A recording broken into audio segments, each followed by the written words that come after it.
ప్రెగ్నెన్సీలో బెండ్ అవ్వటం అనేది సురక్షితమా కాదా? ప్రెగ్నెన్సీలో ఫస్ట్ ట్రైమిస్టర్‌లో మీది హెల్తీ ప్రెగ్నెన్సీ అయితే వంగటం వలన ఎటువంటి ఇబ్బంది ఉండదు.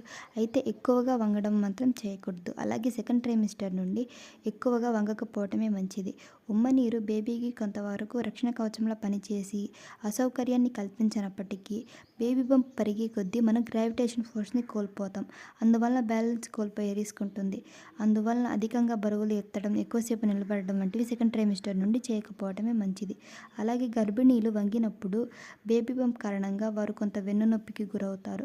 అలాగే కొన్నిసార్లు వంగటం వల్ల తలకు రక్త ప్రవాహం అనేది ఎక్కువ అయ్యి తల తిరిగినట్లు ఉండడం, గుండెల్లో మంట, మైకం కూడా రావచ్చు.